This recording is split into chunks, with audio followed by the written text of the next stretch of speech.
Welcome to the Toronto Real Estate Podcast as we bid adieu to 2023, a year packed with unexpected twists and turns. We turn the page to 2024, armed with insights and forecasts from those who know the streets of Toronto better than anyone else, the real deal real estate agents themselves.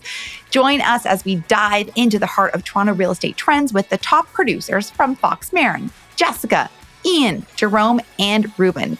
These are the voices of experience, the agents who have been in the trenches, negotiating deals and experiencing firsthand the highs and lows of this market. In this podcast, we're not just scratching the surface, we're getting the real scoop, the kind of insider information that truly makes a difference.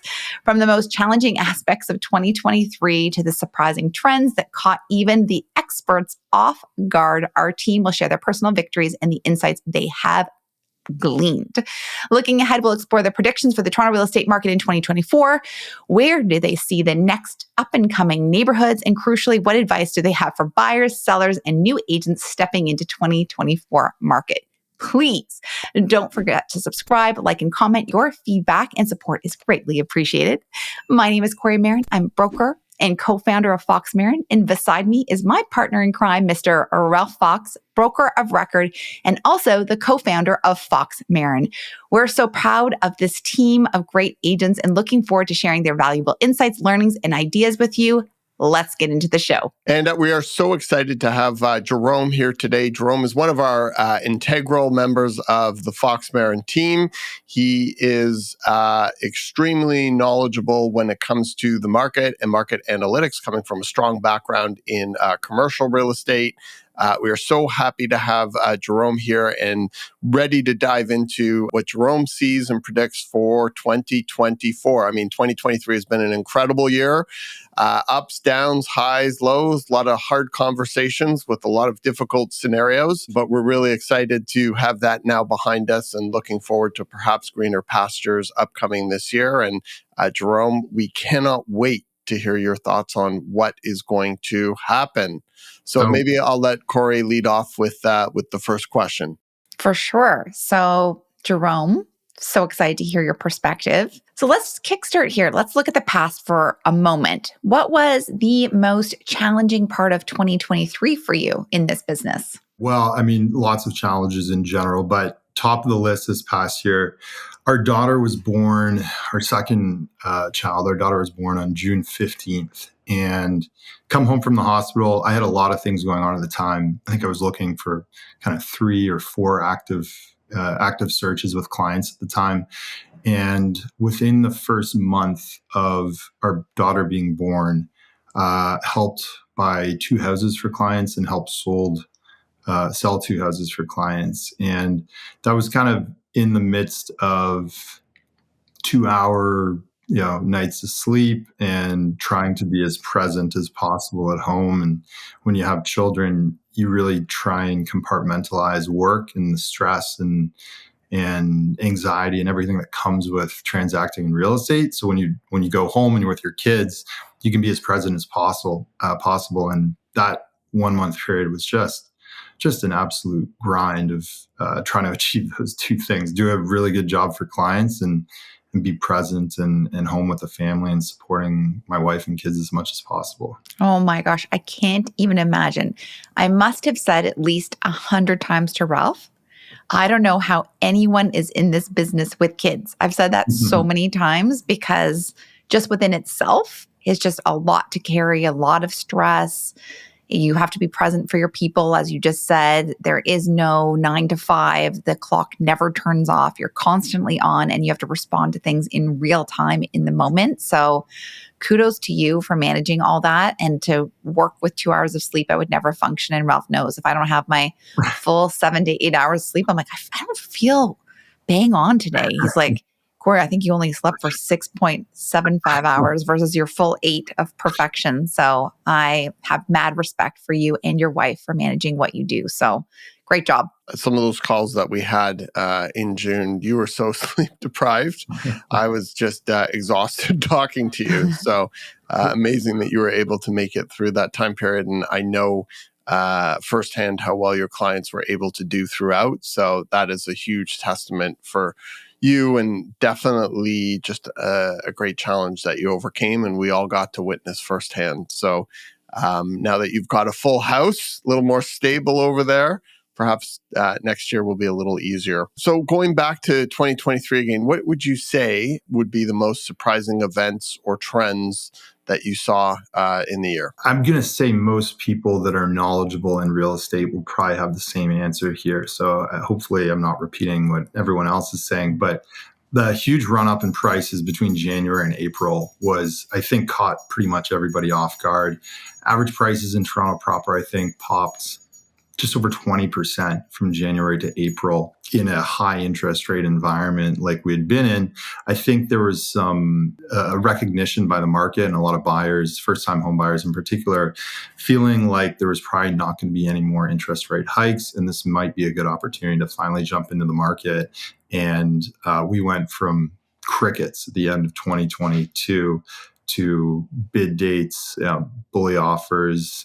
I was in many situations where there was over 10 bids on properties. And for a lot of people that I was looking for, it felt as though what they hoped to end up buying was just going to kind of slip out of grasp. And then we had the two surprise interest rate hikes in June and July that kind of snapped everything back into line with a little fear of cost to borrow continuing to rise. But that run up was, I think, surprising to me, but I know it's surprising to most of the industry. What I think was the biggest surprise in that time frame is everyone thought in 2022 that there'd be a ton of inventory coming to market as a result of the run-up of interest rates the year prior. And it was the exact opposite. Everyone just hunkered down, and there was very few listings coming to market, either low-rise or in houses. And so that, in conjunction with buyers coming off the sidelines, I mean, we were just starved for inventory. It was just, something popped up and it was like 500 people trying to jump on top of a whack-a-mole.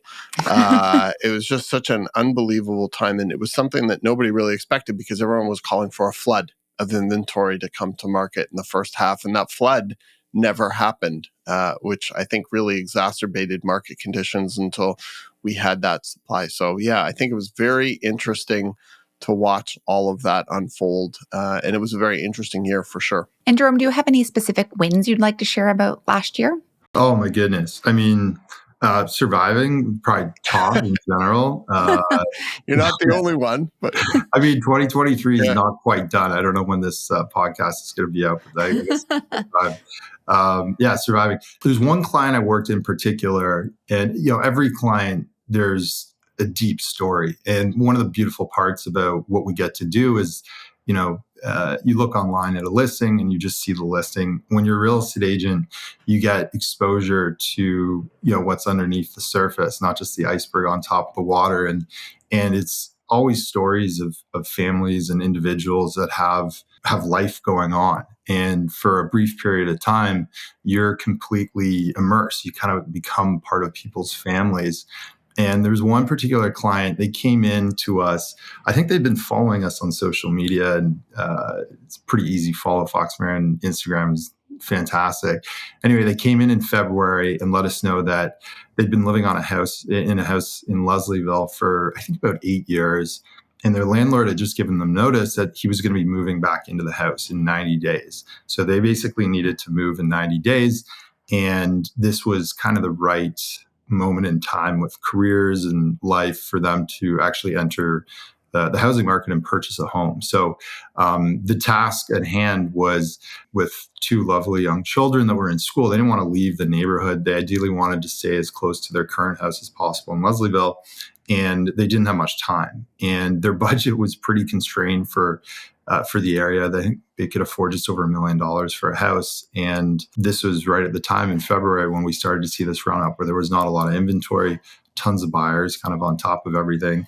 Long story short, we put an offer in somewhere a little further east than they wanted. We thought we had a shot at it, ended up losing out. We were just capped with our budget, and found a place. It wasn't like a quiet residential street, but it checked everything else. 2 parking spots at the back on a laneway, fully turnkey house. It had been renovated about 8 years ago, but it was still in great condition. Way more space than basically anything else we were seeing. And this place was a block away from their current house. They didn't have to, if they got this place, they wouldn't have to move schools. They could basically walk their mattresses over if they wanted. And we did a ton of due diligence on this house. It was in an area where there was questions around floodplain and likelihood of being able to get insurance in the event of flooding. We had to do a deep dive on figuring out who the sellers were and kind of coming up with a strategic way to submit our offer. Anyway, long story short, bid date, we're one of 5 or 6 offers, I believe. As far as I know, we didn't even end up offering the highest bid, but our closing date, which was super short, and the letter we wrote to the sellers really struck a chord. And literally with weeks to spare, they ended up buying this house and moved in 10 days before they got kicked out by their landlord. Didn't need to move schools, kind of got everything they wanted in their search in an incredibly short period of time, which is so rare. And that was a really visceral win. Everyone was so happy in the relief, and it was incredible. So that was for sure, I don't want to say for sure, but that was one of the best wins of last year. I love that story, and I remember the property. Your clients were very lucky to work with you, and it is very challenging to acquire a home in that area with that price point in a time crunch, in a supply-constrained environment. So great job with that, and they're only going to see upside in the years to come. This is a question that we in our business get asked all the time. What is your favorite number one up-and-coming neighborhood? Yeah, very subjective question and answer here. Yep. Some people would say, some neighborhoods have already come up. But the neighborhood I think that I'm most bullish on from an appreciation perspective, but just generally upside value and lifestyle, is a little pocket in East York called Pape Village. So if you're familiar, Pape on the western side, all the way over to Donlands on the eastern side, go up north to Cosburn, south to Mortimer. It's not a big pocket, but it's really interesting to me. You can still buy a bungalow, post-war era, like 1950s construction bungalow that's got 2 or 3 bedrooms for just over $1 million. And these things are sitting on 30-foot wide lots. So long-term, either you renovate one of those bungalows, and you can do it up pretty nicely. You can tear it down and build probably 2,500, almost 3,000 square feet on those lots. And the big kicker here is that when the Ontario line is actually constructed, which could be 5 years, it could be 10, it could be 25 years. But when that thing is built, these houses you're going to be a 5-minute walk to the Pape and Cosburn subway station, which will get you door to door to downtown like King and Yonge in 20, 25 minutes, which is pretty insane. And I won't go as far to say that I see that pocket becoming the lee side of the East End here, but very similar lot sizes, and long term, the transit access is just going to be fantastic. So I think it's a pocket that's overlooked as an older neighborhood. A lot of 60, 70, 80-year-old people have been there for a long time.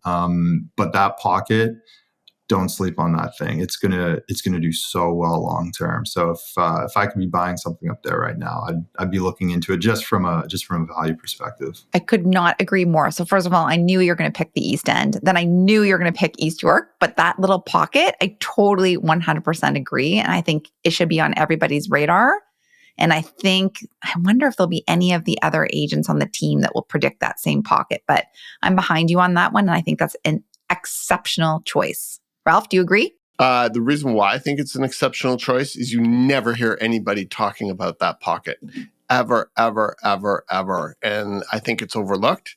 And I think there's a tremendous amount of value. And as per the apprenticeship of Daddy Kravitz, buy land. And it's an area to get a lot of land and value with these solid structures in Toronto proper. So, 100%. And when will that LRT be built? That is the question that we all can definitely not answer today. It's not a flip. It's a long term. No. This is the meat and potatoes of our segment here. So what is your prediction for the 2024 Toronto real estate market? How do you see things unfolding next year? Average appreciation in Toronto proper has been 6.8% since 1977, annual average price increases. I think that we are going to surpass that average annual increase for 2024. I think by the end of 2024, average prices will be up 10% roughly. Freehold leading the way in that market. There's a whole, diatribe I could go on as to why I think that's the case. I think top three reasons. Top three. Okay. First time buyer pool, like the net new buyers into the market, people who are not needing to sell real estate, have a absolute war chest of cash still from the bank of mom and dad. The second, third generation, long-term Canadians whose parents have enjoyed watching their property values go up an extraordinary amount since they bought in the 80s and 90s, are now transferring that wealth on to their kids. And they're doing it not after they pass away, but to help them get into the housing market. And so even if we don't see incomes continuing to keep up with average real estate prices, that bank of mom and dad is just continuing to finance first-time home buyers. And I don't see that slowing down anytime soon, particularly with how the stock market's done in the last 12 months. The next is, even though the point system for immigration coming into Canada has no weight towards your wealth coming in here. I was just chatting with a nice Scottish couple this weekend at a Christmas party, and they were explaining that, frustrating time going through immigration process to get PR here.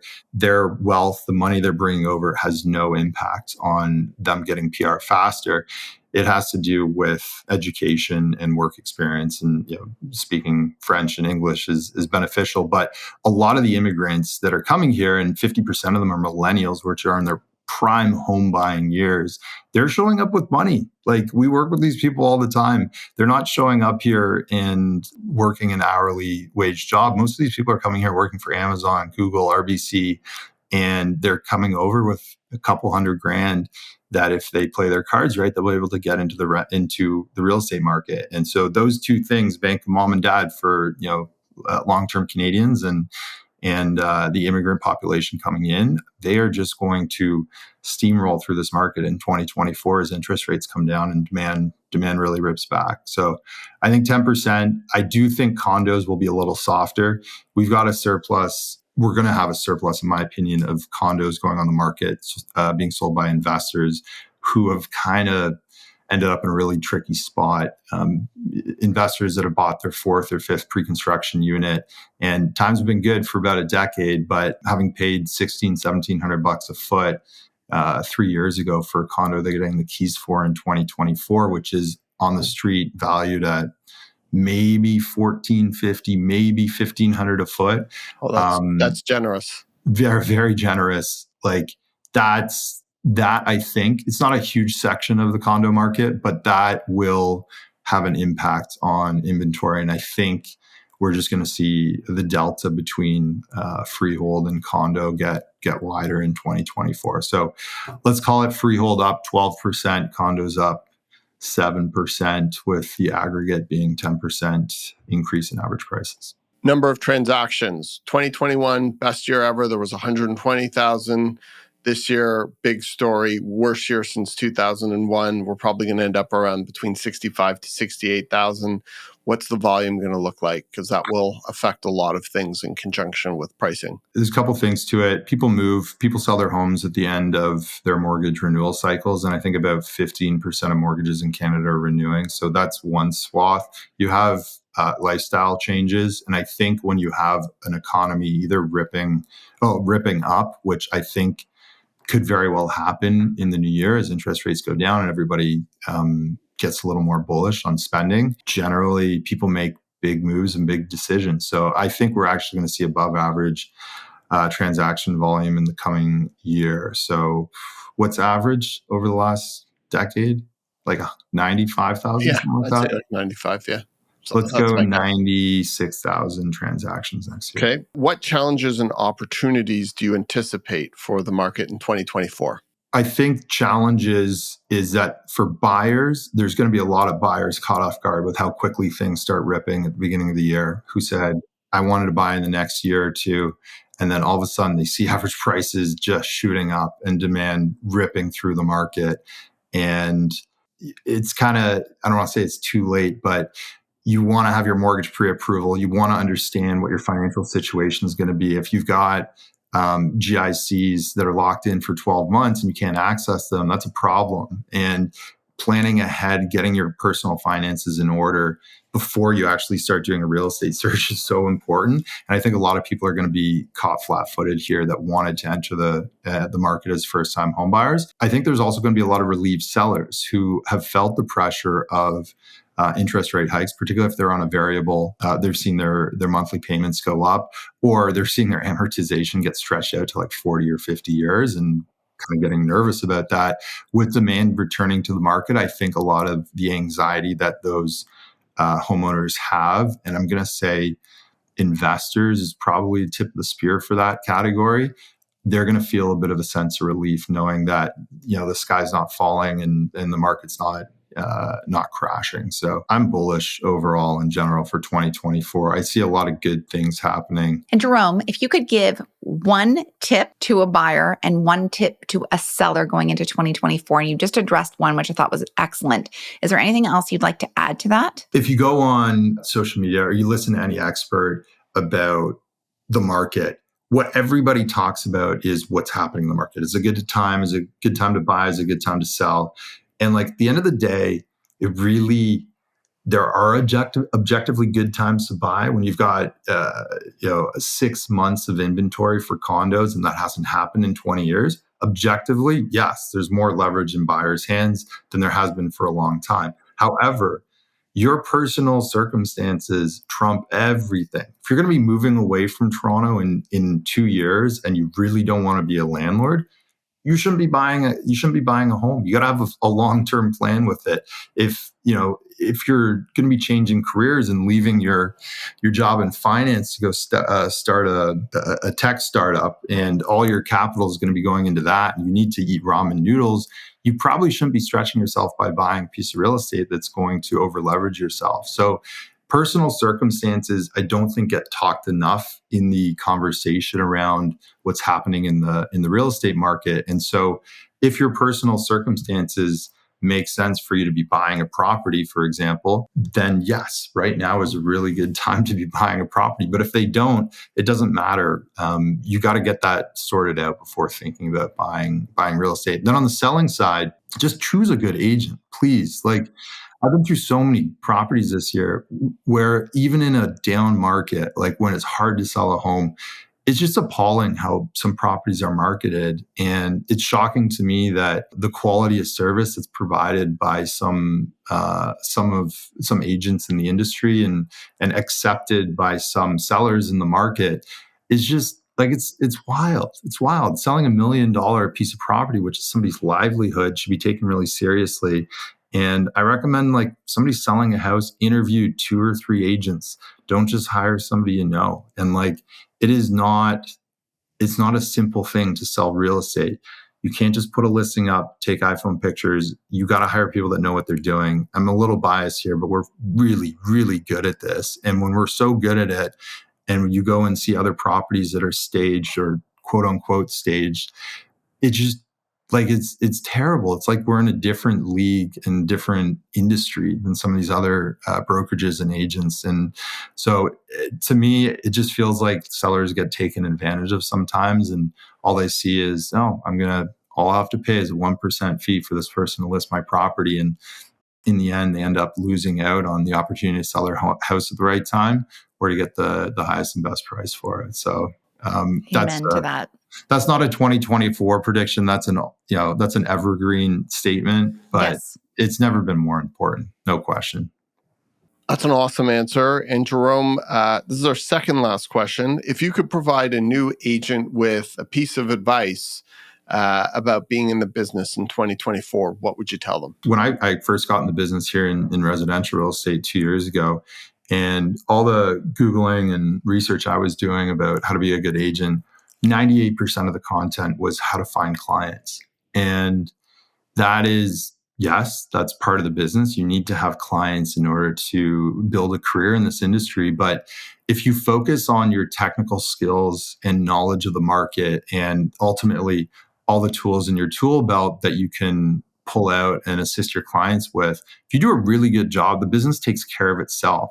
So instead of saying, I want to make $200,000 in year one of my career in real estate, think about like how you want to do a really good job and what feedback you want to get from your clients, and break that down into a science. And if you just decide to grow slowly in this industry and do things the right way and build a strong foundation for your business, you're going to be way more successful long term than just trying to get quick growth and knock on every single door and beg, borrow, and steal from your friends to try and get business. Focus on how to do a good job first. The business will take care of itself in the long term. That is such a big mantra on our team. You take care of your people, the business will take care of you. And it's like the truest thing. Like when I first got in the business, I was so excited when there were resources, either learning through OREA or at the time who was running the continuing the education, or whatever trainers or consultants were out there. And I was always like, okay, great. I can't wait to learn about the market. I can't wait to learn about how to negotiate properly in this business. I can't wait to learn. They don't teach any of that, and you can't find any of that out there. And I literally had to go out on my own and become an expert in the market and in the fundamentals driving the market. And at the time, you couldn't go on YouTube or Twitter. None of that was really available. So it was just a deep dive in trying to figure it all out, because nobody was giving you that information and nobody was really teaching you how to do the job well. And so focusing on that and learning that aspect first, it's the path, less traveled because it's the most difficult path. But long term, it's certainly the one that pays off the most for sure. I'd love to round this up with you, Jerome. Your ideas and predictions and forecasts have been amazing. What are you personally looking forward to next year in 2024? Warm weather. I hate the cold. I know it happens every year at some point. I know. It's amazing how that happens. Desperately miss it. I miss playing golf. I miss everything about summer. I'm really excited I'm really grateful to be part of the Fox Marin team, because I kind of run my own business inside Fox Marin, but we're on a team and we talk to each other all the time. Watching the exciting things that have happened in 2023, particularly around the podcasts, and watching all of our team members kind of level up in a really challenging year objectively for real estate, it's been really inspiring. And so I think that hard work and the foundation that Fox Marin's built is going to be exciting to watch what happens when things really pick up in 2024, which I believe they will. So being on this rocket ship of Fox Marin and kind of leading the way of delivering the best service you can get in real estate in one of the most exciting real estate markets in the world to be in is kind of like, riding shotgun on the Concorde jet. Like it's an exciting position to be in. So outside of like personally what's going on in my life, being part of what's happening with Fox Marin is just so exciting. And that's what I'm looking forward to most for next year. I love that. I love how this year, and I've said this to Ralph too, has made me a better agent, because it has been such a challenging year. And never have I been like, what can we do to improve? How can we make this listing better? How can I service the client more? What can I communicate better? I've never been more transparent and communicative and on top of things. And so okay with the difficult conversations, and they have been very challenging, some of them, and just been like, it is what it is, but we are going to see you through this no matter what. And we have found a way to win every single time. And so I love that we all have leveled up, just as you said. And I think it has made us all better at what we do. And it will make 2024 more effortless. And it will help us be all those other amazing things, more creative and innovative and inventive, because we'll put some of this dirty work behind us, which has helped us become better at what we do. So that's a great answer. Ralph, do you want to add anything to that?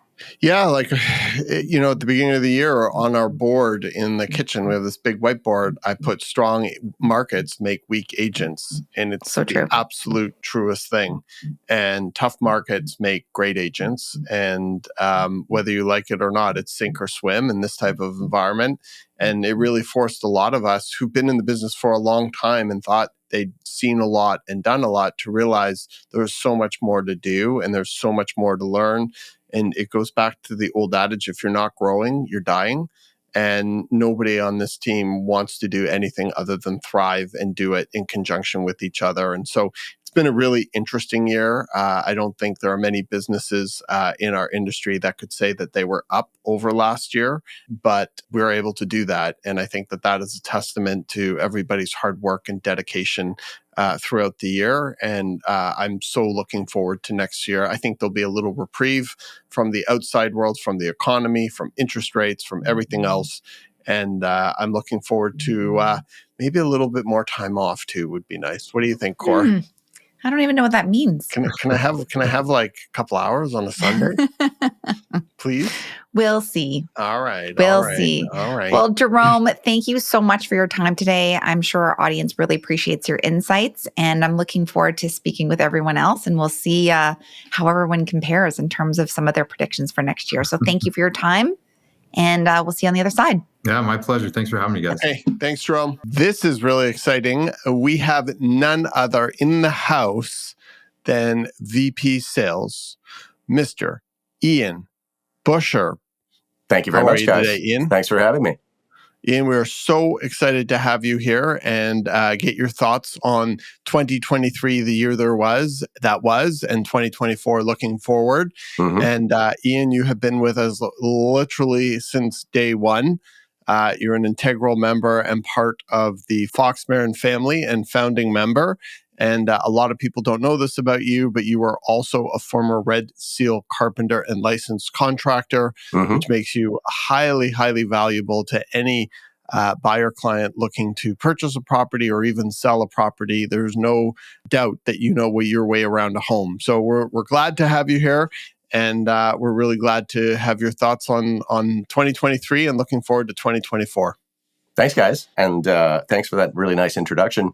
I think congratulations are due for the two of you for 2023 and this podcast coming out and slowly building momentum. And it's just been growing and growing, and it's been amazing. And it's been amazing to be a part of it with you. So thank you for that, too. Well, let's get into some questions.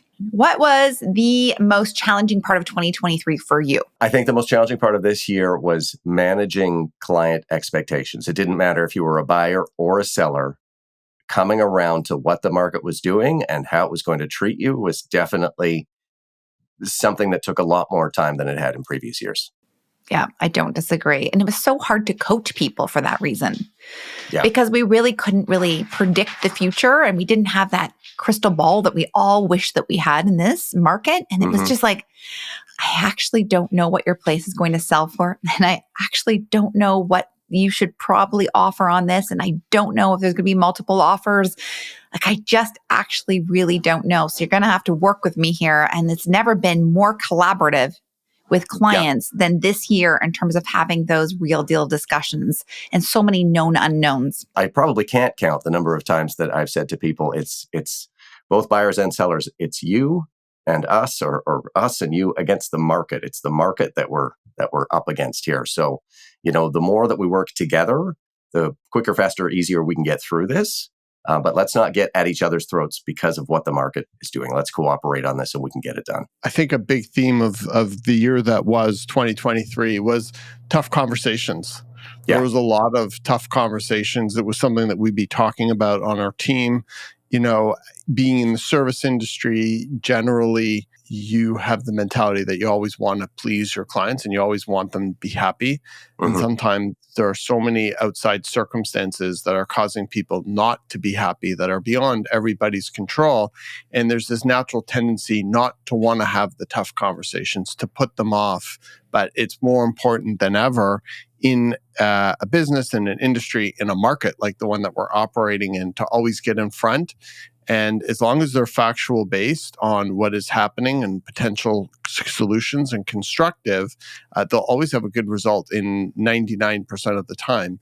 But just they're not the typical type of conversations we normally have with clients in Toronto real estate. It's a very interesting paradigm because the market is so extreme and there's been so many changes within the market that we're constantly having to adjust. And like you were saying, there are no certainties. And so trying to figure out how to navigate that with a client can be really challenging because sometimes things will happen that just won't meet their expectations that are beyond everybody's control. So how do you deal with that? You get in front of it, you communicate directly with your clients, and you constructively problem solve together. And this is something typically you don't see in Toronto real estate. I love that you kept saying, get in front of it. I think that could be one of our mantras for the year too, right? Yeah. All of these things just kept happening. We were doing great business, but you had to keep getting in front of it. And I think we probably did 3 to 5 times the amount of talking to get that good business done. Exactly. And we talk a lot. And we talk a lot. We do a lot of talking. Some lot more of than doing. others. Yeah, a lot of doing, but a lot of talking. So what was the most surprising trend or events in 2023 for you, Ian? Despite all of the negativity, there was no fire sales. There really were almost no deals to be had. So the surprising trend was the strength of the Toronto real estate market, despite buyers wanting deals and thinking that sellers were going to be over a barrel. And it just did not happen. That's a really good point. And it totally did not happen. There were no fire sales. I mean, there was opportunity, but things were not undercut significantly at all. Even in the condo market that had the most amount of inventory and was likely the most affected out of all of the asset classes in downtown and central Toronto, for sure. So I totally agree with that. It's interesting because last year at this time, people were saying 2023, there would be an Armageddon with waves and waves of properties coming to the market and absolutely no buyer demand. And where was this all going to end in? You know, it was going to be the Toronto real estate apocalypse. You know, that apocalypse never happened. Yeah. So has it been a slowdown? Yes. Has there been a softness? Yes. Have there been times where people got good value for what they bought and had the time to do their due diligence? Absolutely. But there was no Armageddon in 2023. I mean, I should knock on wood because there's another 2 weeks, few days left in the year, but so far so good. Yeah, it's true. And what do you see as being your biggest win of 2023? Any little anecdotes you'd like to share or client story about this past year? Ralph and I were talking about this earlier today. I mean, from a personal level, I've got two deals that were just out of this world, amazing, lucky, went so smoothly. It was just a pleasure. And a lot of them are a pleasure, but it's a typical route to get there. But I recently sold a property and had 7 offers and sold for hundreds of thousands over asking. And that felt like 2020, 2021. The good and it was old not days. the kind of thing. Exactly. It was not the kind of situation you find yourself in late 2023. So that felt like a huge win. And it was really nice for that seller. And then we talked about another deal we did earlier in the year where we had a conversation with this couple. And it was one of those difficult conversations we were just talking about and saying, I don't think we can do this for you this year. I think it's shifted and it's gotten out of reach for you. And then, as you may remember, within a week or two, there was one little chance. And we swept in there and got really aggressive and did it. And they took a chance and they put themselves out there, bought this property before selling, based on the knowledge that their sale might not go as well as they wanted it to, but it did. And Ralph, you said they threaded the needle. And that is exactly perfect, is they just found that one opportunity, grabbed it, took their house, sold it, did very well. And it was, all of us were like, woo. And you know which one I'm talking about, right, Kori, without having to name names. Totally do. It took me a second and I'm like, oh, I know exactly what you're talking about. And the best thing about that story, the nicest people. The nicest people, yeah. And those are the ones that are just a pleasure to deal with, is the people who are appreciative, receptive. And when you just get those great wins for them, it makes this a pleasure. 1,000,000%.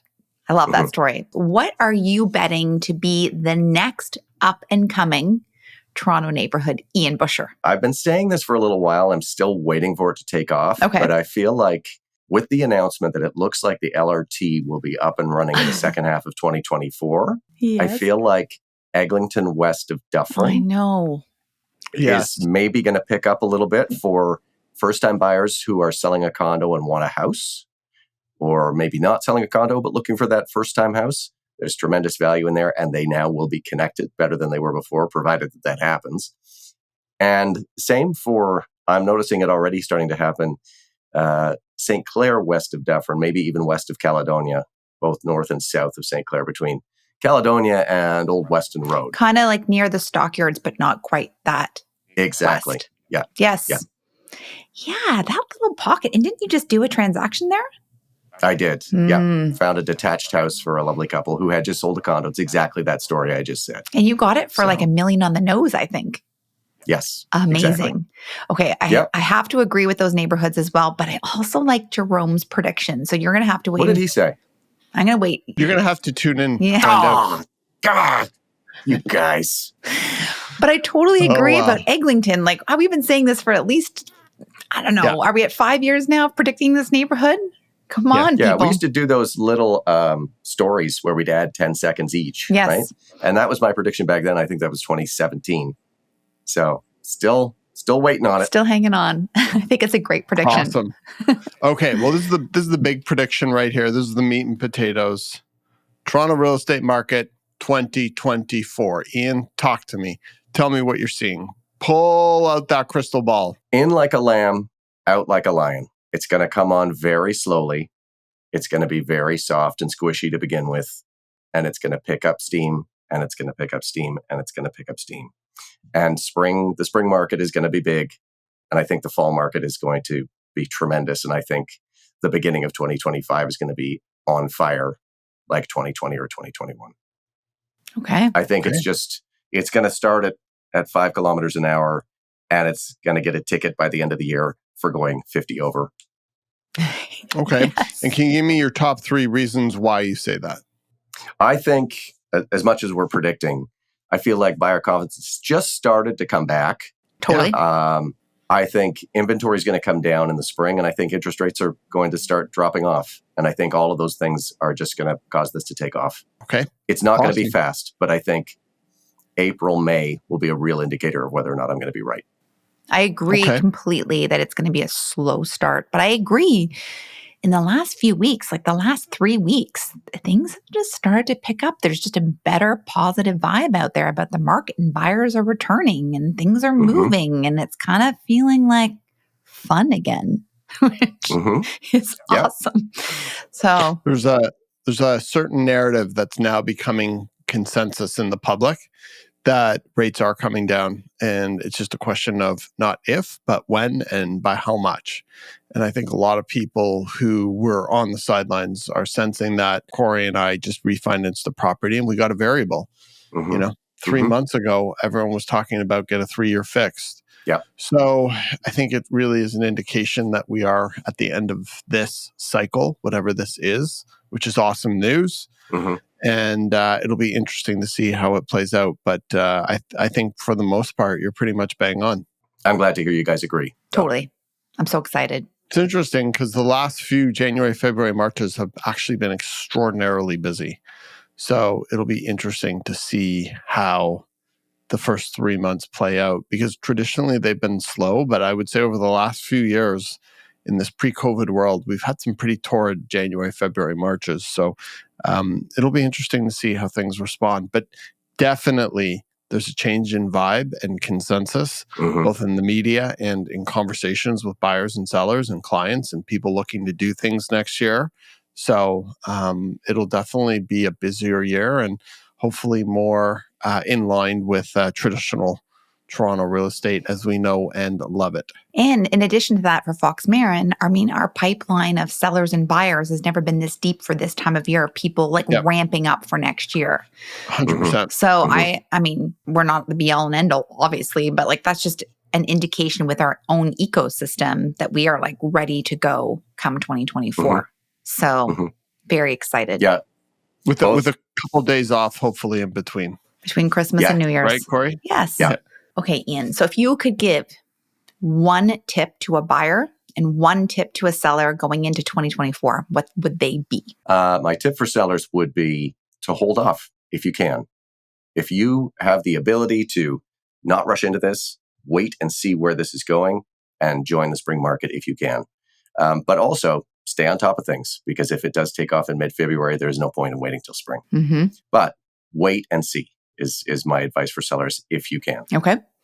And but for buyers, it's the exact opposite. Do not wait and see. If you can find, when this is the tough part, if you can find a property that you like, that you can afford, that you can get, do not hesitate. Yes, this By is your the window. end of 2024, you'll be kicking yourself if you do. This is your window, buyers, right now. Yeah. All right, Ian, if you could give a new agent one piece of awesome, kick-ass advice about this business heading into 2024, what would it be? I would say just know that it really does take 3 to 5 years really to establish yourself and have the experience to truly be an expert at this. So have patience, and if at all possible, find yourself a mentor or a team to do those first few years with. That's what I would tell a new agent right now. This is not the kind of market where you can jump in and fly from day one. I think learning from people who have got years and years of experience is a wise place to go. Yes. If you're a new agent. I totally agree. So you need to have that mentor. You need to have people around you. You need to have a team. Going at it solo would be so brutal right now. I can't even imagine how brutal. I mean, it was brutal when we started going out solo, and that was a very different market versus now. So that would, and so oversaturated right now as well. And how do you feel about new agents doing rentals and leases as a great place to start? Yeah, absolutely. Like cut your teeth on paperwork for something that is more short-term, less money on the line, and get all that organized. And then you'll be ready to make the jump into the more serious multi-million-dollar deals later on. Yeah, it just gets your feet wet. You get used to talking to agents, negotiating, paperwork. You see a lot of inventory. You get to know different buildings, concierges, different communities. You get to figure out the logistics of getting around the city, timing your showings. Like it's just little things. Where do you park for that building? Exactly. Right? And where are the lock boxes? Yes. And leases now. I mean, so just for our viewers, if you are working with a rental client, the commission on a lease is half month's rent. So if you're renting out a property and it's $3,000 on behalf of your tenant clients, you're paid $1,500 minus everything, including taxes and any fees to the brokerage. But that's like not a bad commission versus the commissions we were all paid on rentals when we first started. Like when I first started, like, I do a bedroom rental and it was like $950 or $1,100. It was a lot less. So, you can at least keep some money flowing and a little bit of a paycheck coming in. So you're not having to depend on being a Uber driver or a burger flipper on the side, for example. Yeah. Also, when you're a new agent, so you're taking half of the rental rate for the month, but then also when you're new, your fees tend to be higher back to the brokerage. So you're not even just getting all of that. There's a big chunk of that that's going elsewhere because you're new and people are taking a chance on you. Yes. So there's also that. The other thing about leases that's very good, I'm glad you brought it up, Kori, is that there's a lot of agents who are really busy with their buyers and sellers that don't have time for it. So they're happy to hand those off to you to help you learn. Very happy to. And kind of clear up some bandwidth for them. Yeah. And there's not a lot of agents that are willing to do that. And so great way to build your pipeline and your client base, your confidence level. And then eventually these renters do become buyers down the road. And I mean, we've talked about this on a former podcast, but some of my first rental clients are still my clients to this day. And they have bought and sold with me multiple times. And I think my first rental lead has probably given me more business than anybody else in my entire network. And I'm so grateful for him. What are you most looking forward to in 2024? Other than the Fox Marin Christmas party, which is well, that's in 2023. Yeah. So well, as a prelude, as a technicality. Yeah. I think it's kind of tying into what we've already been discussing, but watching the buyer and seller confidence return is really what I'm looking forward to most. Oh yeah, I can't wait. Having buyers say, "This is what I want. Let's go." Having sellers say, "I'm ready to list this thing. Let's go." And that confidence is infectious. So I think that will that will feed us and make us more enthusiastic for 2024 when we're watching all of our clients be really enthusiastic about doing things. Let's get it. Yes. Right? Hook us up with the fuel. If I may, hearing people say, let's go again. Right? LFG, baby. LFG. Yeah. I love it. Well, thank you so much, Ian. Your insights and opinions mean so much to us, obviously, and our viewers as well that know you so well from the podcast. Thank you so much for all your predictions and reflections on 2023. It'll be so interesting to hear what everybody else has to say, and then we'll catch up with notes after we all watch the podcast and we're like, what were you thinking? But I think pretty sure everyone's all aligned. Let me just put it out there that at the end of 2024, we should watch this as a group and see who was right as well. I love that. Okay. Yeah. Great to have you, and always great to hear your thoughts on the market and where things are heading. Thank you so much for joining. Thanks, guys. Busher. Thanks so much. Bye. Speak to you soon. Good night.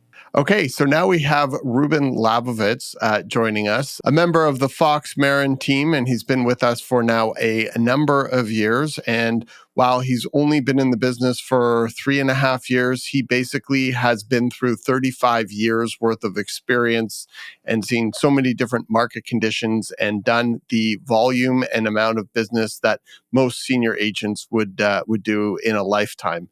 So, Reuben, we're so happy to have you here. Always happy to get your perspective and eyes and opinions on what's happening in the market. And we look forward to talking about the year that was 2023 and what we're looking forward to going into 2024. So welcome, Reuben.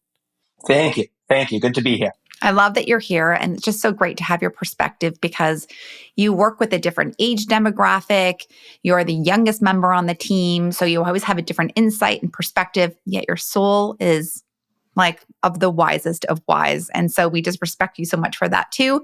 And for those of you who don't know, Reuben is like our pseudo in-house lawyer as well. No one can read a status certificate in more detail than this gentleman right here. We're looking forward to your perspectives about looking back on 2023 and then predicting 2024, which is just around the corner. So, Rubes, I'm going to start things off. What was the most challenging part of 2023 for you? For me, I think the most challenging part about the past year was what seemed like working 2 full-time jobs. One was being a full-time real estate agent, which we all know is an around-the-clock thing. And the other one was planning a wedding. Yes. And a lot of that was also around the clock. It was early mornings, late nights, lots of phone calls, lots of site visits and calls with vendors. It's essentially like being a real estate agent 2 times over. Yes. So definitely, I was kept busy both on the work front and the home front, and it kept the year interesting and a bit challenging sometimes too. Do you feel like you have all this free time now and that the wedding, which was awesome, by the way, is behind you? Oh, absolutely.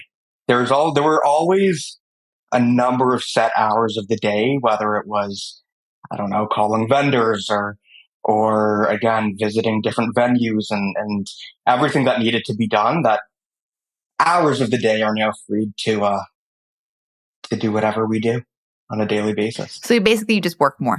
Yeah. Yeah. Rubes, what were some of the most surprising trends or events or things that shook down in 2023 for you in your business? I think the biggest surprise or trend came in the first 4 or 5 months of the year, where despite interest rates remaining incredibly high, and obviously they rose after that, prices just kept on going. Didn't really seem to matter what happened through kind of April and May. And looking back and looking at where we are right now, I think that was kind of the biggest surprise of 2023 for me. Yeah, I completely concur with that. Ralph, do you want to add anything to that? No, it was, I think that in the juxtaposition of what everyone was anticipating the first 4 or 5 months would look like it was literally the exact opposite of what everyone said would happen. And that's one of the things about the Toronto real estate market. It is so resilient that its resiliency is a predictability in the market. Like you can throw a pandemic at it. You can throw, and the pandemic is important to understand because so much of our pricing growth or appreciation was supposedly because of foreign investment and because of immigration. Well, we took both those away, and still you saw how the market performed. We're seeing what the Armageddon would be if interest rates went up 500 basis points, literally in a span of a year. And we saw the resiliency of the market. We've seen what happened in 2017 with policy changes, in 2008 with the subprime. Like, whatever you throw at it, the fundamentals are just so strong that it just has this resiliency that just never, ever, ever really goes away. And we saw that again this year. So what was your biggest win? I mean, you got married, so that was a pretty big win by all accounts on the personal front. But what else would you say would be your biggest win of 2023 that really made the year for you? Yeah, I'm going to group this into a couple of wins because for me, my biggest wins are always my clients' biggest wins. And I think the best thing that happened to myself, my clients, and my business this year is that I had multiple clients purchase move-in ready freehold houses in the city of Toronto for under $1 million. Yeah. And I don't know. I don't think it's not going to be very long before you're not going to be able to get anything for $1 million, let alone a freehold house. And so the move-in ready fact, the freehold fact, the locations, the fact that there were the locations, and that I had multiple clients able to capitalize on that in the past 12 months, that's huge for me.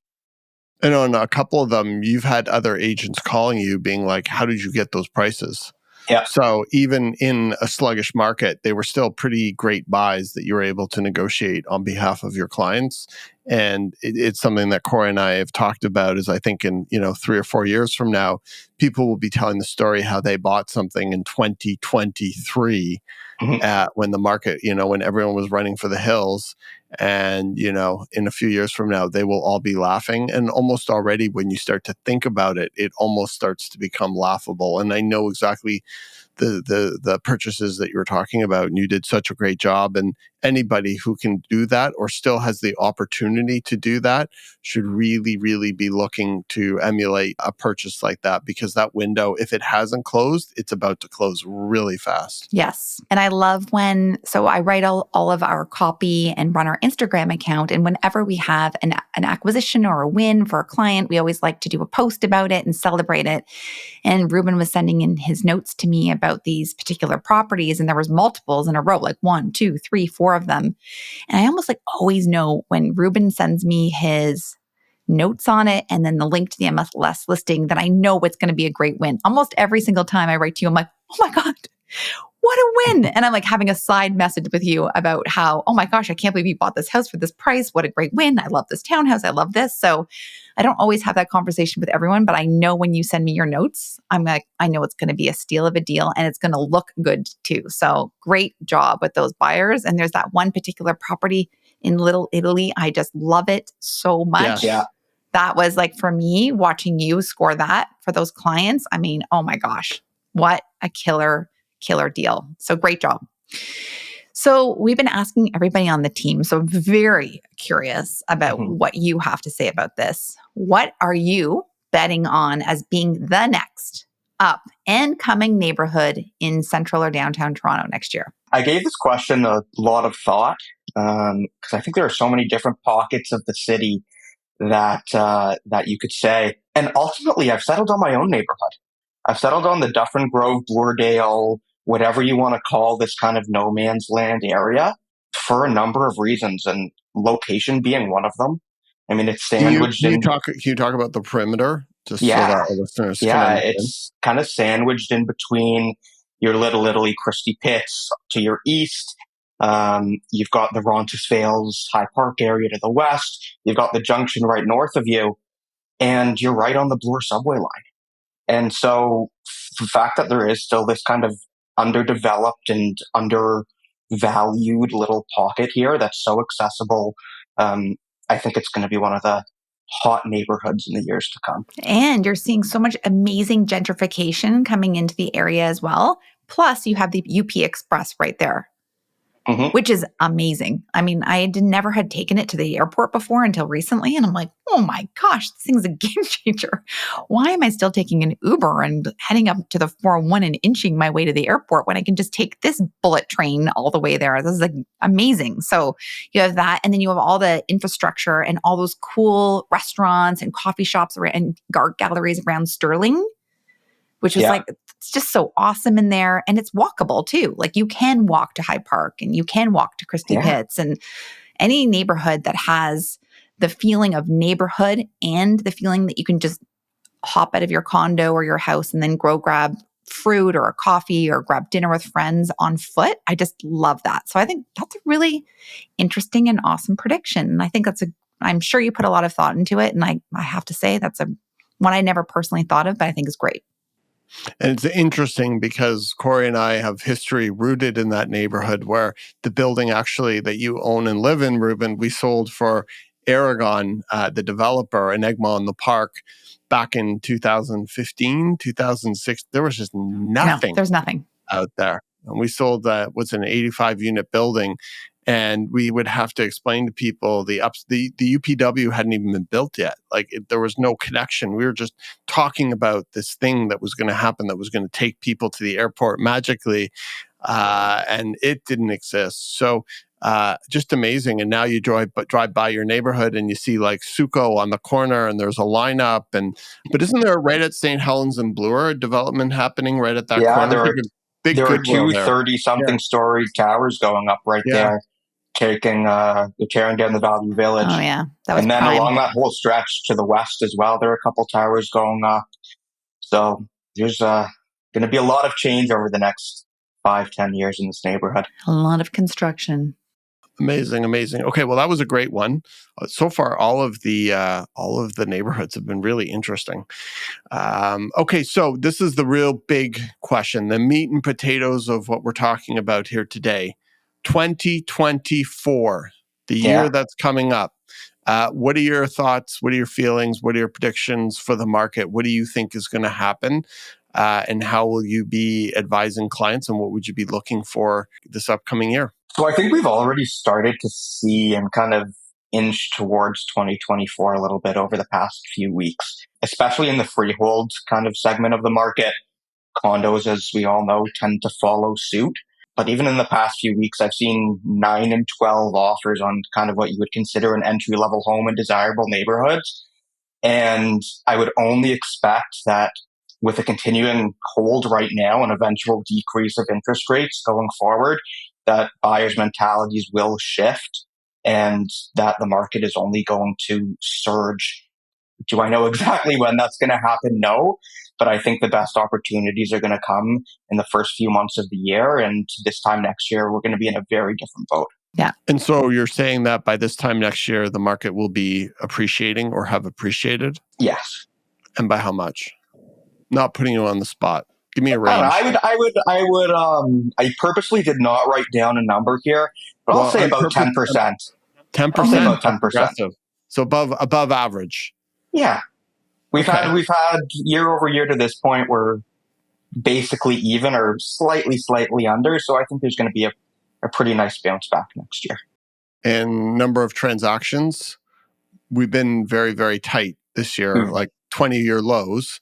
Do you think we'll hit the average? Do you think it'll accelerate? Like, what do you feel? No, I still think that it will be below average. I don't think it'll be anywhere near where we are right now. The number of transactions, there's just been almost zero quality inventory to look at and buy over the past handful of months. And so I think it would be tough to just automatically almost double that. But I would say somewhere between where we are right now, this 20-year low, and the city average for the year. And Rubes, what's your opinion of the rental market as well? Like, I know that we had a big run up and it seems to be faltering over the last few months. Can you just give us a high level what you see occurring in the rental market, and what do you think will happen next year for all of our investor clients out there? Yeah, I think with the rental market, it's interesting because the last few months, I've started noticing that people are, it's similar to COVID. People are strapped for cash, and people are moving back in, whether it be with more roommates or back in with their families. And so that has really caused the market to struggle from a landlord investor perspective. And it's caused rents to drop pretty drastically month over month since September. Do I think that will continue? I don't think rents will continue to drop as we approach the spring. Could it take a little bit longer to rebound? Absolutely. Mm-hmm. But the rental market is very, very seasonal. And as soon as the weather starts to warm, as soon as school ends, school starts, we're going to be right back where we were this past June, July, August, when things were just absolutely nuts. Yeah, I couldn't agree more.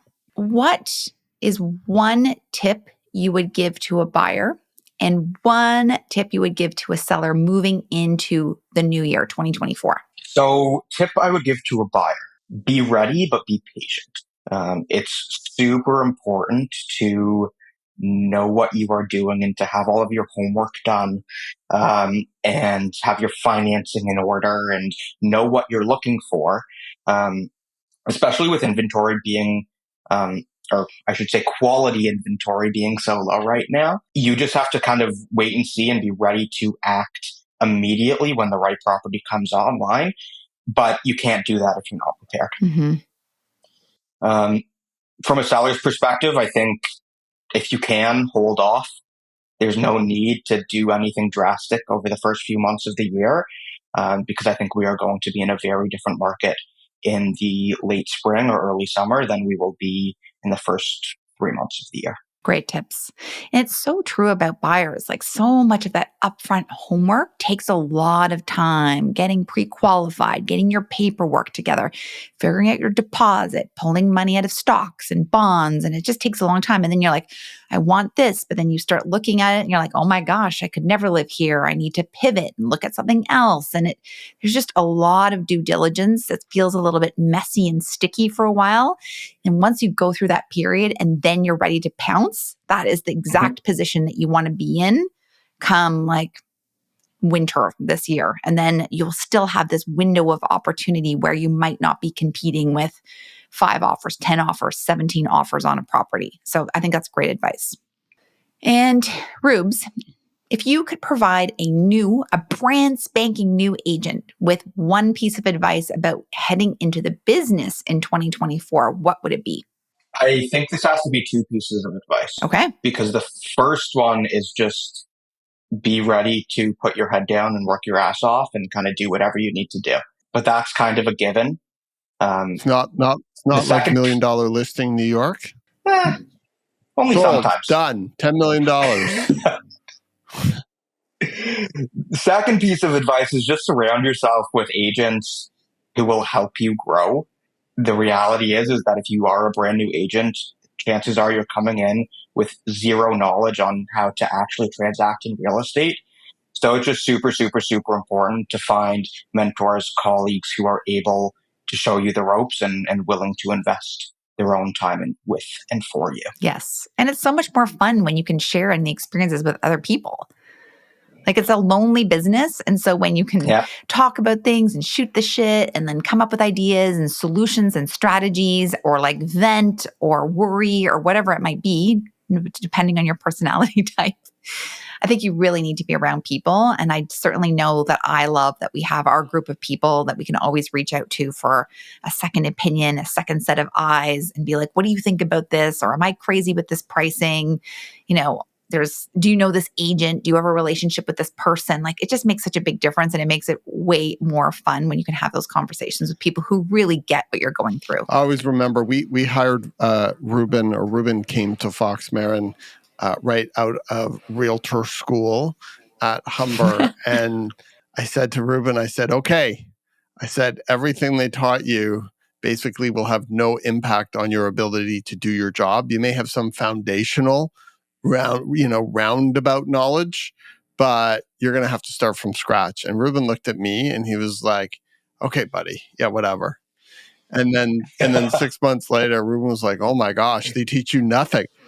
And here we have Reuben with a veteran playoff beard and the experience under his belt now that he could help. And anyone would be lucky who coming out of realtor school would be lucky to be working with Reuben.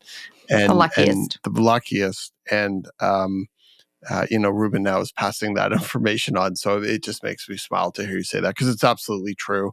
And it's not about learning, it's about doing. So Rubes, 2024, what are you most personally looking forward to? I know we have the Fox Marin Christmas party, which is always awesome. Now that is in 2023, not 2024 technically, as Ian Busher reminded me of earlier. But putting that aside, what are you really looking forward to next year, personally? I hope I still don't have a hangover in 2024 from that party, but it is possible. It is. Yes. I think it is.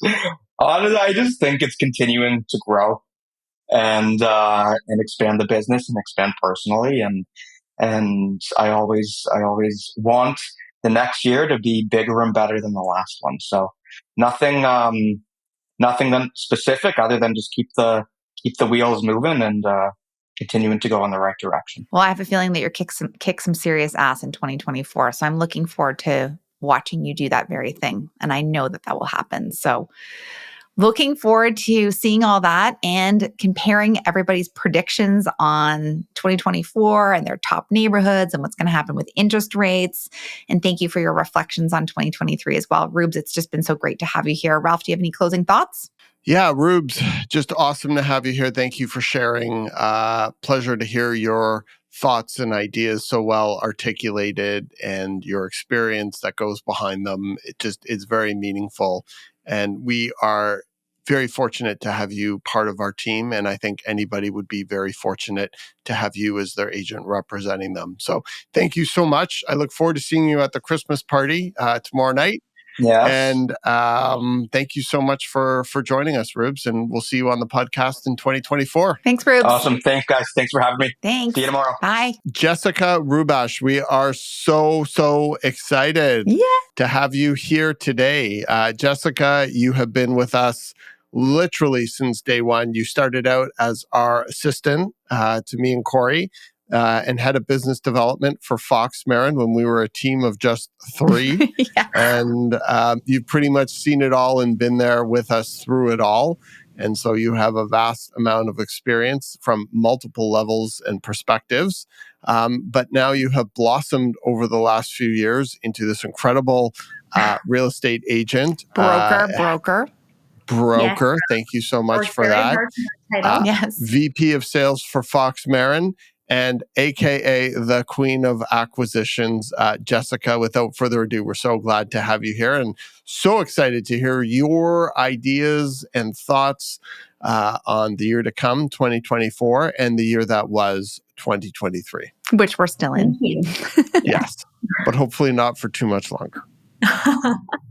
Well, we're thrilled to have you here, Jess. I always love having a female perspective, an additional voice on the team. And obviously, you just get out there and no one is a bigger killer than you when it comes to acquiring properties in this city. So it's going to be great to get your perspective on the year that just passed, which was a wild freaking ride.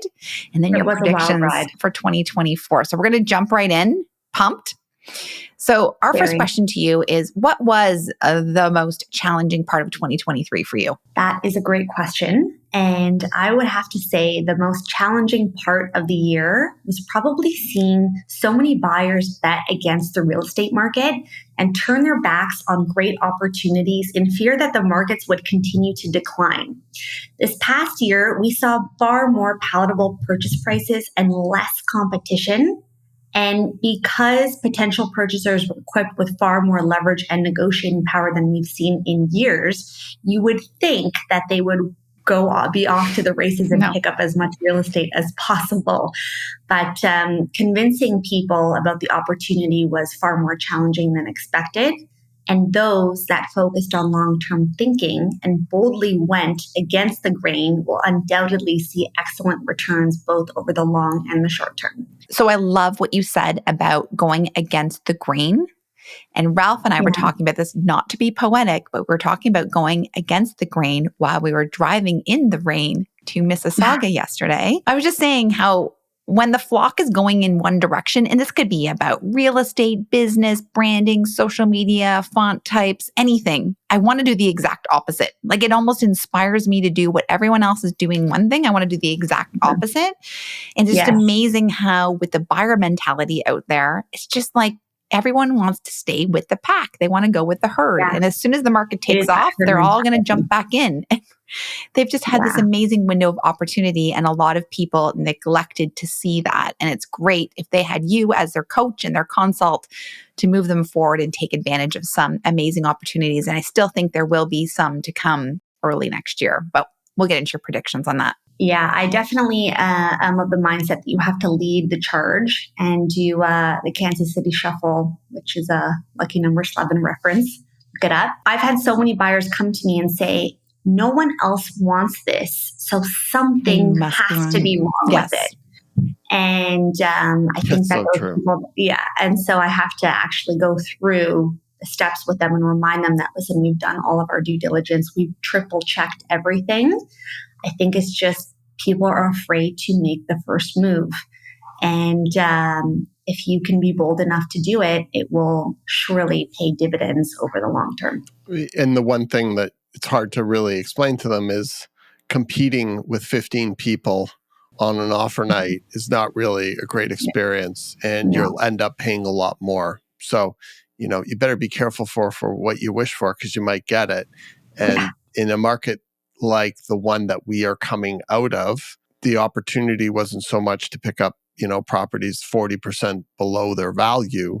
The opportunity was to have the time to do your due diligence on a property before offering and throw in conditions and be able to work a little bit of magic on the negotiating side.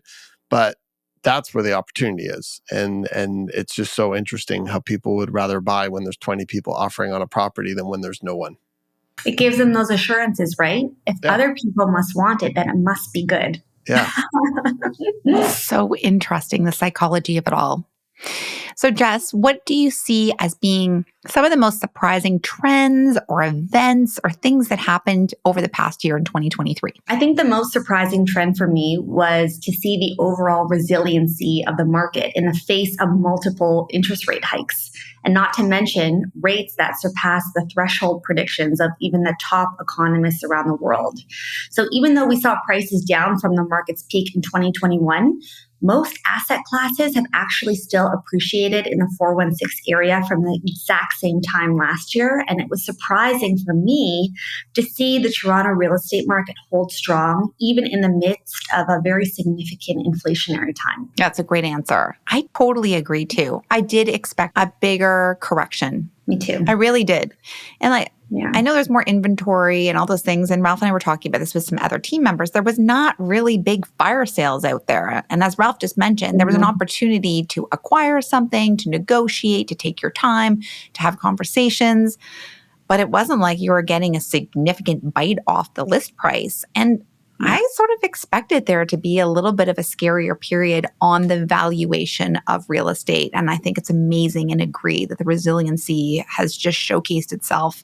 And I think we are through the darkest period of that. And we're starting to see the light already. Even in the last couple of weeks, it just feels like there's just a stronger sentiment out there for buyers and a more willingness to participate in the market again. So it's really interesting. I also think that's why there's such a disconnect between buyers and sellers. I think that sellers were still hoping to see these record-breaking sales that they were used to seeing even months prior. And you had buyers that had extremely low consumer confidence and all thinking that the market was continuing to slow down and decrease, and them really wanting the world. And then there would be no meeting of the minds and no transactions would occur, which ultimately resulted in properties sitting on the market forever until finally you had those bold people that were like, oh, nothing is wrong with this property. It's priced at market value, but no one wants to pay market value right now. Toronto real estate just continues to be incredibly resilient, whether you stop immigration, whether you bring a foreign buyers ban, whether you increase interest rates on what's supposedly the most leveraged real estate market in the world. Obviously, none of those things had any real effect given the fact that the fundamentals here are just that strong and will continue to be so in the future. And if you bet against the Toronto real estate market long term, which was what you were saying, Jess, you will lose. Oh, for sure. So, complete agreement. Yeah, less about timing of the market, more about time in the market. Preach. Yeah. So speaking of bets, Jess, do you have a prediction as to what is going to be the next up and coming big hot ticket neighborhood in Toronto next year? You know, I thought a lot about this. And instinctually, I feel like the Corso Italia Earls Court Park area is going to be the next up-and-comer, predominantly due to its access to transit. It's got parks, great shops and restaurants. You're also so close to areas like Yorkville, Midtown, Casa Loma. Right now, this area has a ton of bang for your buck. We have had our own pool of buyer clients scoop up gorgeous detached and semi-detached homes, fully renovated, well under the 1.5 mark, which I know still sounds expensive, but it is a very big deal to acquire a property of that caliber in the city of Toronto at that price point. And I think it's just a matter of time before more and more people with champagne taste start moving here on a beer budget, and thus adding to its density and gentrification and contributing to that sense of community that's very much still there. I think that's a great prediction. Can you just give the viewerships a little bit better idea of the boundary lines for Corso Italia? Because I don't think people realize how close it really is to St. Clair and what that community looks like. The Corso Italia neighborhood is situated between St. Clair Avenue West, between Westmount Avenue and Lansdowne Avenue. And if you know where Earls Court Park is, which is just, it runs north-south through St. Clair and Caledonia, would be the major intersection. That's pretty much the area I'm talking about. And it's got the streetcar line. You are pretty close to the Up Express stop. And there's a lot of young families moving there every single day, which really creates a new vibrancy in the neighborhood that I've noticed. And that little area of St. Clair is actually really nice. There's some really nice restaurants and coffee shops along there. It's just and it's cute all year round. It's like Christmassy and cozy in the winter. And then in the summer, as you mentioned, there's families and people out with their strollers and people are walking around and talking. And I agree. It's got a little bit of that old Toronto flavor of a community within the city. And I really think that idea or concept is really going to make a comeback in 2024 and forward on when traffic and transit and getting around the city becomes more and more challenging. People are going to try to find a network in a community within where they live, where they can pop by and have a coffee with friends, and they can walk and have dinner with friends, or go to their local butcher, or grab, their fruit and vegetables from the local market, because driving from one place to another now is getting to the point where I need to commit to get in the car. It's going to take me 2 hours to run this one errand. I will be back at my computer soon, everybody. No. So I definitely love that prediction. And Ralph, I interrupted you. You're going to mention something about this. Oh, I was just going to talk about our next topic, just playing on the word prediction. Mm-hmm. Jess, I'm just wondering, by the way, that is a great neighborhood and something we've always been watching for the last few years. And I think it will continue to be an area of the city to watch. But going to the topic of predictions, what is the bigger prediction? What are you seeing or predicting for 2024? What is Toronto real estate going to look like next year? Coles notes, I think that interest rates will drop in 2024. And I think buyer activity will subsequently increase, as will inventory, with sellers having the confidence to bring their properties back to market. And with resumed competition and consumer confidence, home prices in all asset classes in the city of Toronto will ultimately increase. So if you're a buyer, now is the time to get up off the couch and start making some moves. Yeah, get off your House Sigma app and get into action. Yeah. And so when you say increase, what are you thinking? By this time next year, how will we look in comparison to this year? Well, if you take into consideration the fact that almost every asset class has appreciated since the same time last year in this current climate, in some cases by double-digit numbers, I would expect significantly more increase for next year, year over year, potentially 20%. Ooh, that's aggressive. In some asset classes. But I mean, overall, it's not uncommon for what we've seen in, say, 2021, right? We've seen some properties increase 15, 16, 17% year over year. So I do think that there will be an aggressive change. And I do think that when it happens, it will feel like it happened virtually overnight. I agree with that. Anytime we've seen market changes, it has been at the drop of a hat. And so those that are ready and able to pivot will do very well. So Jess, you're across the board, 20% year over year? Can I quote you on that? You know what? No, let's do it. Let's do an average of 10% year over year in all asset classes. But I do think that some asset classes will achieve the 20%, yes. And which would those be? You know what? I think that people are starting to catch on to the fact that they are not building any more freehold single-family homes in the city of Toronto. And I think that is always going to be a golden ticket for a lot of people. And I think people are going to start to identify that that window of opportunity to ever own land in the city of Toronto is closing very quickly. So I could see people being far more aggressive in that asset class to try to get their hands on a detached, semi-detached home while it is still relatively viable. So I think that will be the leader.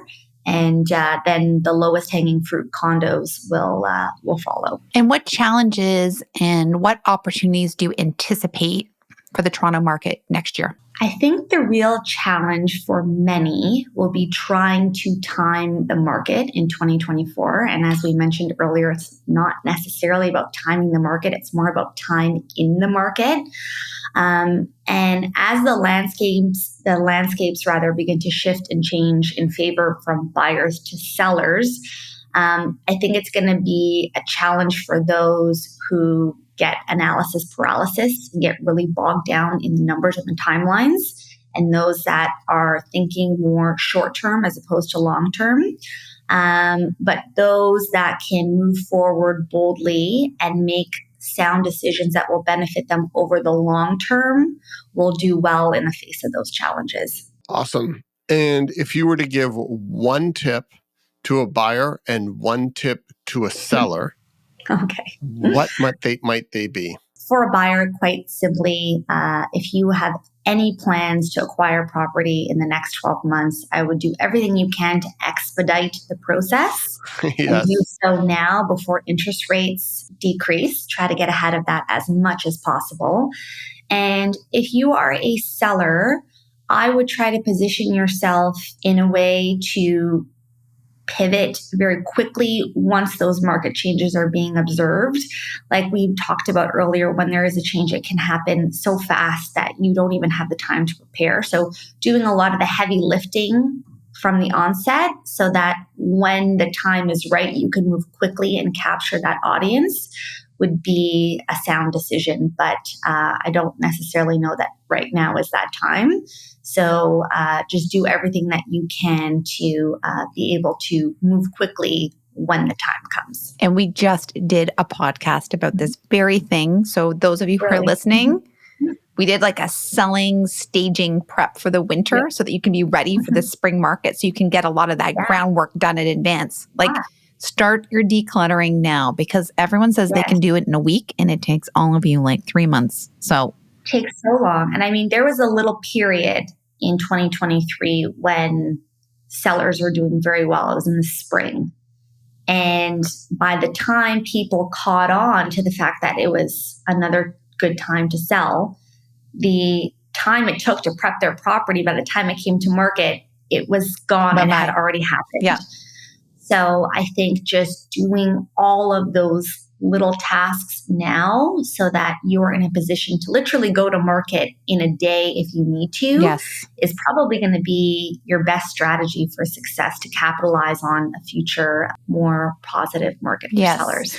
We actually have a seller. She's really smart. She has a condo on Davenport and she's just like, you guys just tell me when it's time. but I want everything ready to go. So we have her quotes done, her walkthrough done, her declutter plan done, what we're going to do with all her artwork. We have a plan in place, like even about fixing some of her light fixtures. Like there is a plan ready to rumble. And when the time is right, she will be ready to take action. And I just really respect that patience to be able to be proactive, but then just hold back and just be like, wait, I'm waiting for the timing. So I think that's really excellent advice. So it's a really good question. I'm curious to hear your answer, Jess. If you could provide a new agent one piece of advice about getting into the business or being in the business in 2024, what would it be? Oof, I mean, to come up with just one answer is tough, but I would definitely say to join a team. I have always said I could never do this business as a lone agent just because of how many hats you have to wear and how many responsibilities you have. And really, if you're being spread too thin, you're not going to be a good agent or a great agent for your clients in the way that they need you to be. And if history is a guide, when interest rates come down, it will be pandemonium and you will feel like you literally don't have a second to eat, breathe, sleep, do nothing. And so if you have other team members that can support you so that you can be in multiple places at once and be more efficient with your time, I think that will be the game changer for you this year. Because even if it is a great time to be an agent and you can transact far more frequently than what's typical, you're not going to do a good job if you don't have the time to really focus and make everyone feel like they're getting the best level of service. And so joining a team can really help with that. There's a reason why, if you look at every single neighborhood, every single market, it's the teams that dominate because one person just cannot do all this. So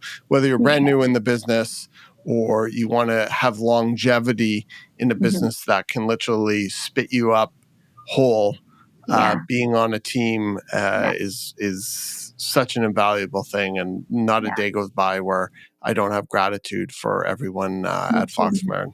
Yeah, me too. So, okay, one last question for you, and then we can wrap it up. So, Jess, what are you most looking forward to in 2024? Honestly, I'm just looking forward to working with more of our awesome Fox Marin clients and referrals and people and giving more advice and being educators and being their consultants and partners through this business. And we have seen that anytime there has been very rapid changes in the market, whether it's good or bad, everyone freaks out. And they really need advice and figure out what to do. So I'm really just looking forward to being sounding board for both of our past and present clients and onboarding some new Fox Marinites. I love it. Awesome. Well, I think it's fair to say Kori and I share in that as well.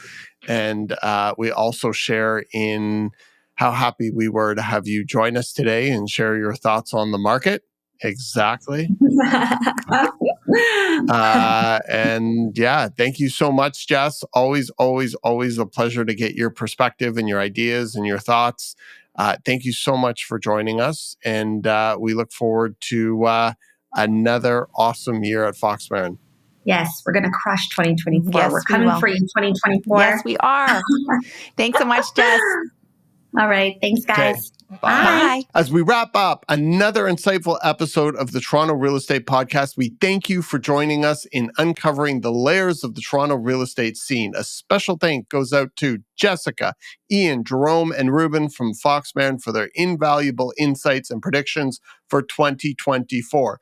If you have any questions, thoughts, or constructive comments, feel free to pop them down below. And alternatively, you can contact us anytime directly. We're super nice around these parts. Thanks again so much for tuning in, and we look forward to seeing you on the flip side of 2024. Goodbye, everybody. Thanks so much for being here. Bye-bye. Bye.